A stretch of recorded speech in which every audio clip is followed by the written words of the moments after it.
in the process of accepting atonement, in A Course in Miracles, it says you have to teach it to learn it. And of course there's an old Zen saying that says when the student is ready, the teacher will appear. But that's actually reversed. So when you're ready to learn, you'll begin to teach. You learn by teaching. The idea that you need A Course in Miracles or anything like that is actually false. The reason for having the Course is because of the overwhelming habituation with external dependency. And so for a moment it looks like we have an external reference to help us remember something within us that we actually already know and that we actually already are fully aware of, but simply choose to ignore. And I have people ask me questions about things that really have no relevance, and when you start to see the nature of questioning as nothing more than a delay, and this is going to be hard to kind of get to, but when you start to see it, the nature of questioning, it's only the ego asking questions. The Christ in you, Spirit in you, already knows everything it needs to know. It knows everything. But we're remembering that we know everything, and there's the catch-22. But the habituation with wanting to ask somebody else questions, and I'm not saying don't ask questions, but just take it on board and be aware of it, that at a certain point, you have to come to this kind of realization that me asking all my questions of others is kind of pointless, because the Holy Spirit is within me, and that's where I should be directing my questions if I have any. But of course, the ego only asks questions to build better defenses. So the whole process of acceptance then is kind of based in faith. You just take it on faith. You know, when Jesus tells you there is no world in the Course, you may not yet have had that experience that there is no world, and something in you wants to respond to it and say, well, I don't even really know what he means by that, because the world seems to me to be very real. But somewhere in you, you do know what he means by that, because you made the world, and somewhere in a deeper level that's hidden from you, you have a memory of bringing the whole world with you when you came. So learning to accept what is, and that's kind of like blind faith, right? But faith is blind. I mean, faith is faith. There's not different forms of faith. It either is or it isn't. But a lot of people don't like blind faith or faith.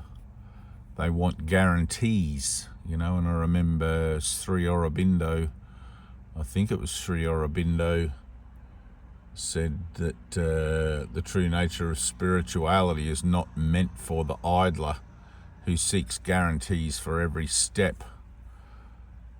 You know, you can't sample, or you can't experience the truth of yourself by dipping a toe in the ocean. You have to go all in. It's all or nothing. And even Jesus says that in the Bible, you know. It's either be totally hot or totally cold, but you can't be lukewarm. You're in or you're out.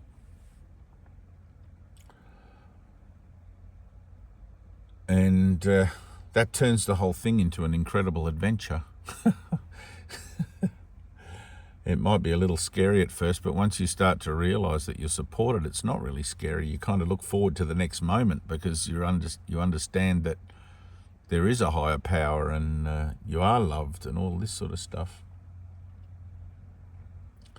So you have to teach it to learn it. You're reminding yourself of what you already know through teaching. So when you teach, and you don't have to teach formally like I do. I mean, you can teach through art and poetry and dance, and really your teaching is an expression of your true self, of your heart, space and mind united in single purpose.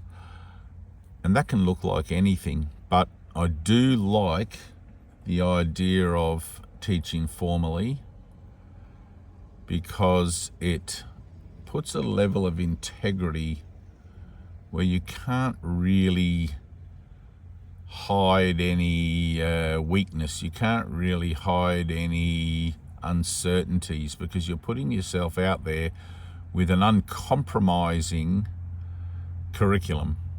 Okay, so salvation is no compromise. There's no partial salvation. There's no salvation on your own terms, nothing like that. So when you teach formally, you're holding yourself accountable to the principles that you're teaching. You're holding yourself accountable to the concepts that embody those principles. And, pardon me, it's going to be a noisy night sleeping here by the highway, I think, but there's a lot of trucks. But you're holding yourself accountable to concepts and ideas that reference a non-temporal orientation, right? And in that, what you're representing is something that the ego cannot corrupt because its domain is consciousness, which is time and space, alpha and omega, and everything in between. When you teach the forgiveness of God, or God's forgiveness, which you're accepting for yourself, for the world you think you see, the ego doesn't know what to do with that because the idea of God is what it is that ego is trying to tell you doesn't exist. Ego is trying to tell you that may or may not be the case, and always tries to distract you and get you to look at other things, like, oh, something shiny. Which is why mind training is your most important thing right now. And you have to develop your own kind of discipline with it.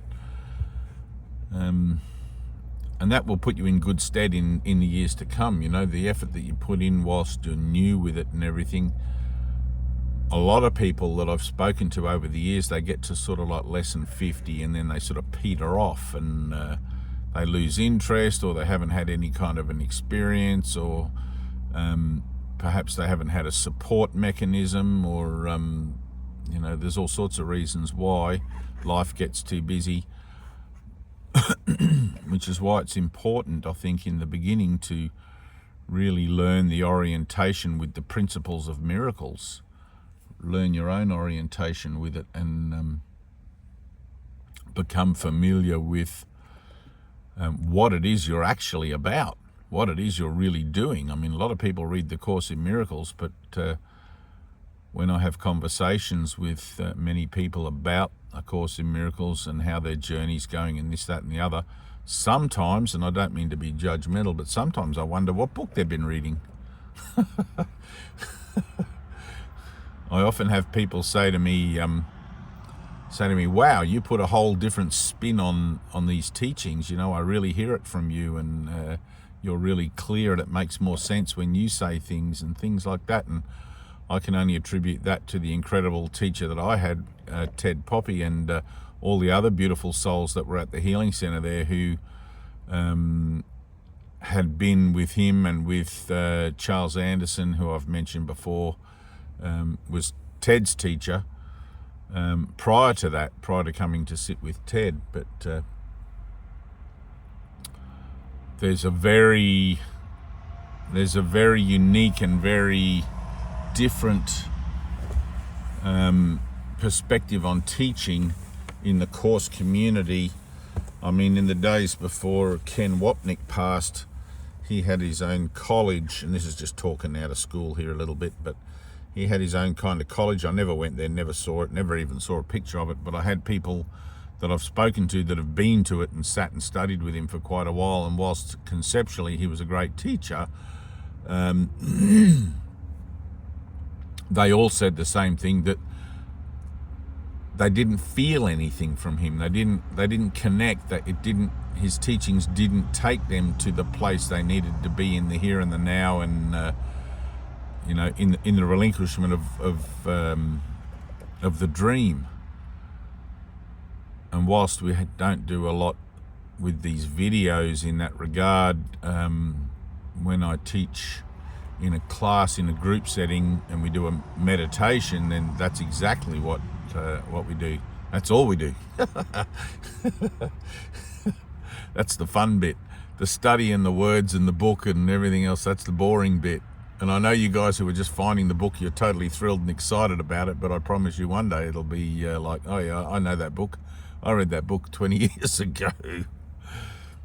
But the whole point of reading the book is to prepare you for something that's non-temporal, a celestial experience, and there's no reason you can't begin to practice aligning yourself with that through your meditative efforts, and that's what the second half of the workbook is more geared towards.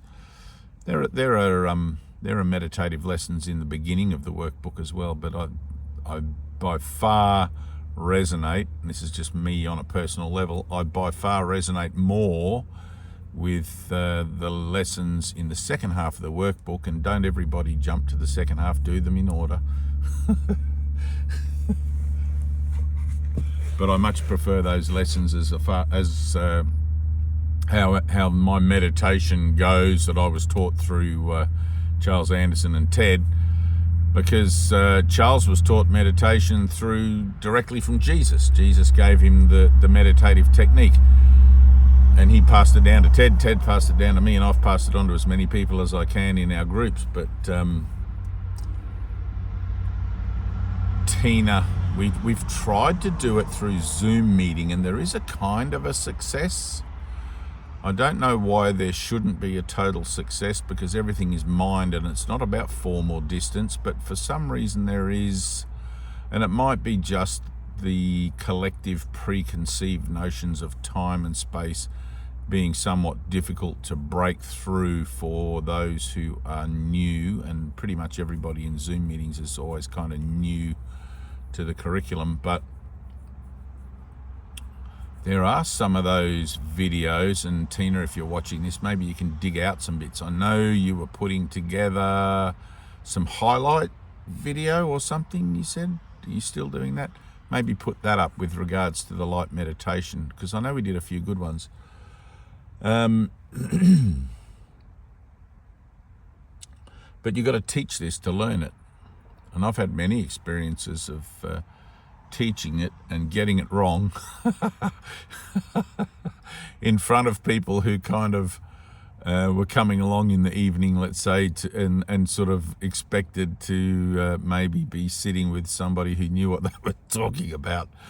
But it's like, well, I'm just as new at this as everybody else. I might have 26 years or whatever experience with the Course in Miracles, but in the grand scheme of time and space, 26 years is nothing. I'm just learning the ABC, really, like a little baby. A for apple, B for ball, C for cat.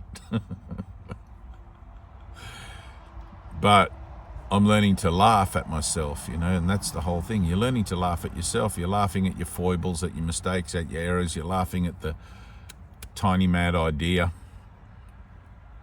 of time and space as if it could change anything God created whatsoever, because God creates in its own image forever and ever. Amen. Perfect, without the possibility of corruption, because God is everything, and what is everything can't have an opposite. So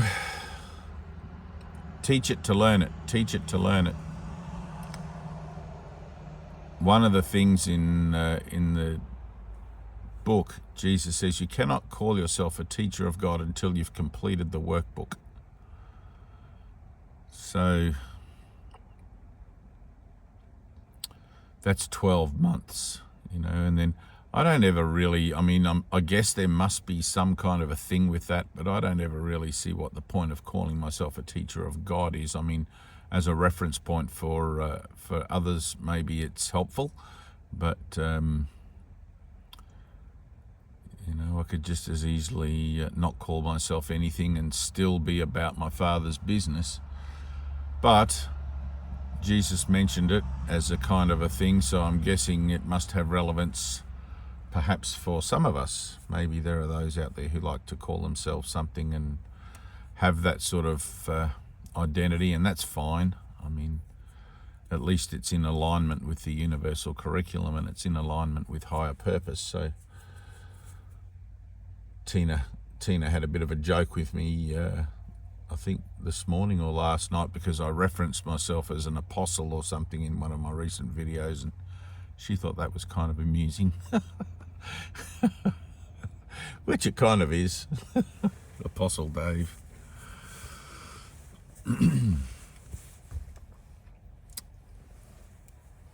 Anyway, teach it to learn it. The teaching of this doesn't rely on the idea that you think you're ready to go out and start teaching.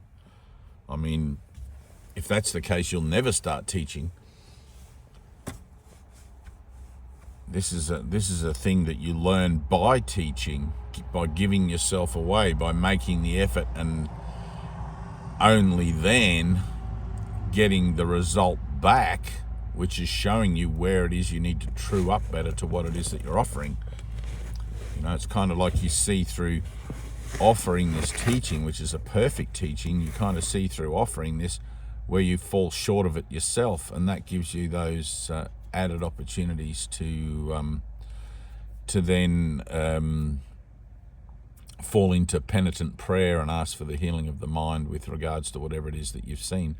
But when you offer this at the celestial level, when you offer this from the place where there is no world, right? You try telling that to your neighbours. Hey, there is no world. I mean, you'll have all the biblical people that'll come down on you and, well, God made the world, God created the world in 7 days, etc., etc. Well, sorry, no, God didn't. But by proxy, the power of God through the circle of atonement made the world as a place where man could come to experience the opportunities to make better choices and thus learn and remember the true power of the mind. To bring about a shift in consciousness, remember the nature of reality, etc., etc. It's a real mixed can of worms, isn't it? It's like... But you've always got to try and come from there is no world, or that's how it was explained to me. My mother hen teacher, who was Greta, she said, when you teach this, teach that there is no world. Otherwise you're going to think there's a world out there that you're teaching to. For me, these videos and these teachings and these offerings that I'm putting out and the results that I'm getting back as you guys commenting and all of that stuff seems to bear witness to... And it's quite beautiful, very beautiful, in fact, seems to bear witness to the nature of my own transformation. And that's what it's about. Because you can't trust yourself, right? So this is, I'm a liar and the son of a liar, right? Biblical. You can't trust yourself to assess or to reveal, might be better, to reveal to yourself where you're truly at as far as your maturity and your truing up to this goes. So it's those who witness to your process, it's those who witness to your, it's the witnesses that you get back that show you where it is you're off the mark or on the mark.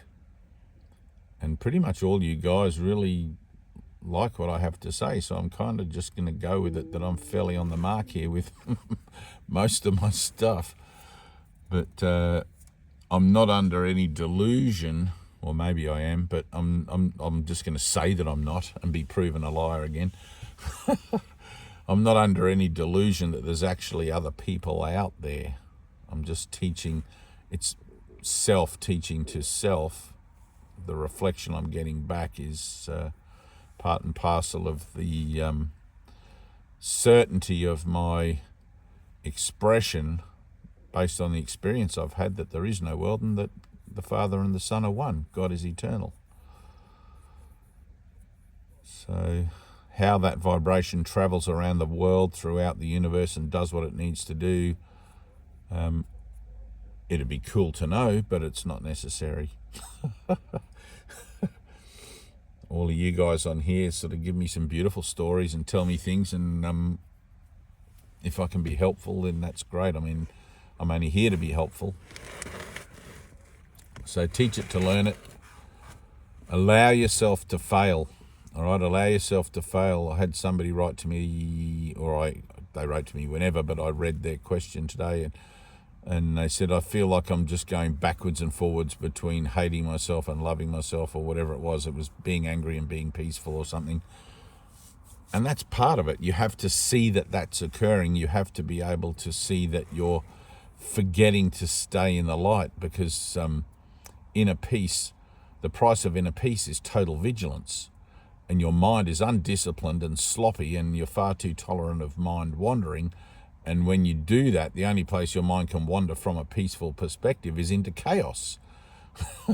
So what do you expect, really, But seen rightly, that's a good thing, because it shows you, like I was just been saying, it just shows you where it is you're off the mark, and it shows you what the nature of the work is that's before you that you need to be about.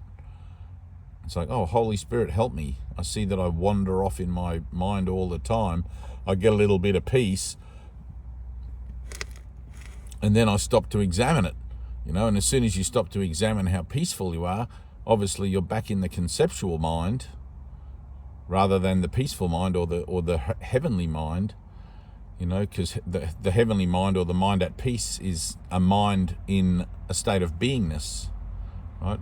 So it just is, I am. But as soon as you stop to examine that state, you take yourself out of that state and you put yourself back into duality, because then there's a you in that state and a you examining yourself in that state, and you split your mind into two camps, and before you know it, what happened to my peace that I just had? Right? Luckily, you're entitled to miracles. Get on your knees, pray your heart out, and it's like, I need a miracle. I don't know how to stop doing this. I see what I'm doing, but I'm kind of done with it, right? And until you're really done with it, your prayer is only going to be lip service. But when you're really done with it, when you've been back and forth so many times, you're just sick of it. It's like an alcoholic. An alcoholic will always say, I'm never drinking again. But until they're truly sick and tired of it and just can't do one more day, then you're going to keep drinking. Basically, because you're always the liar and the son of a liar. Jesus pulls no punches there, like he just lets you have it honestly. You're a liar and the son of a liar, and that's all I have to say to you.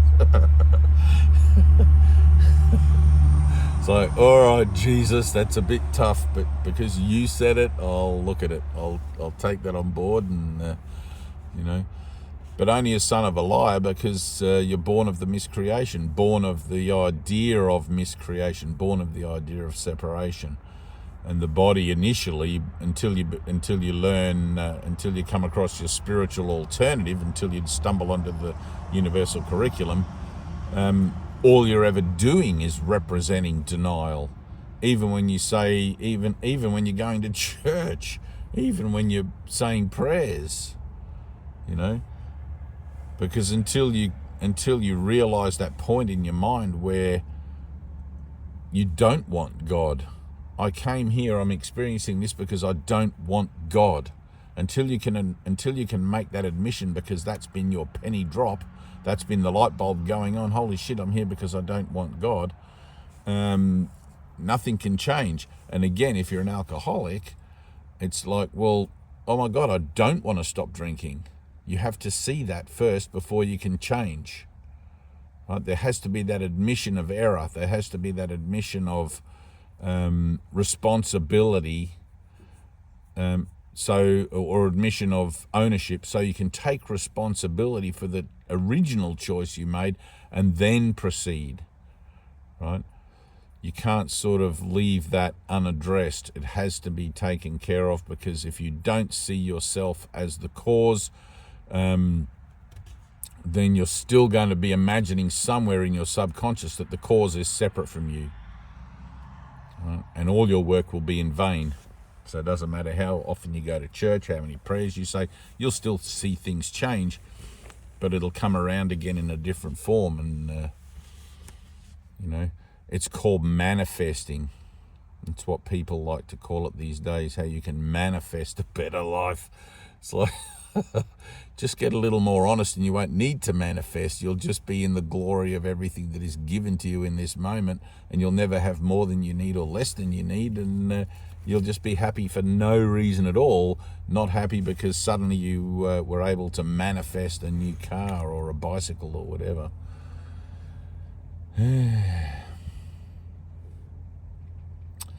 Anyway,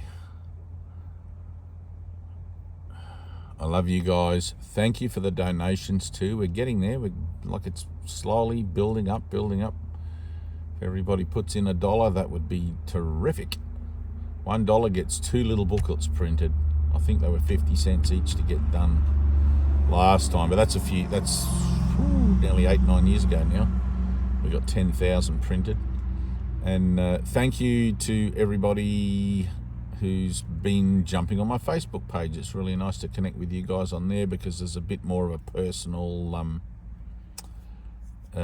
framework, and I don't really know how to work YouTube. I know how to upload videos, and I know there probably is some way to make it more personal, person to person, but it's kind of involved, whereas Facebook, I'm sort of I kind of get the idea of it. Anyway, check out all the links down below. Tina's been busy trying to collaborate a whole bunch of things with each video that seem to be relevant, and you'll find her address there. If you want to jump in on the Zoom meetings that we're going to be doing next month, she'll have the Zoom details. There's a whole ton of stuff in there. So, okay, I'll upload this one, and don't forget to share. It's really cool if you could just copy the link for these things and for these videos and post them around, or tag people. I don't know how you do all this stuff, but because ideas are increased by sharing, and you never know what you share today, how that's going to help someone or change something, or like it's just that little moment of willingness just to even say yes to doing that, yes to sharing something. And yeah, it does come back at you. I tell you, it does come back at you in beautiful ways. I've had people that have, like, 10, 20 years later have come back and said things, told me stuff like, you posted something 20 years ago, or you gave me a little book 20 years ago, and this has happened, and my whole life's different and changed and whatever. And some people give up, which is kind of sad, but I think you've got to know in your heart truly that you're ready for this. You've got to know that you want to do this.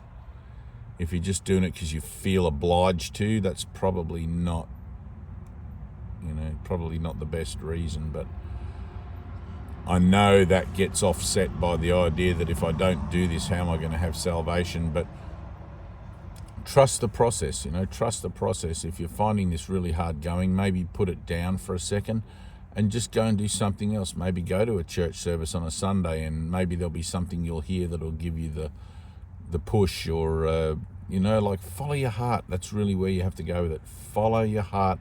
Do what you got to do. So, all right, I'm going to try and get some shut eye, and I don't know how long this will take to load. I've only got like 2 bars here, so we're in the car. All right, peace.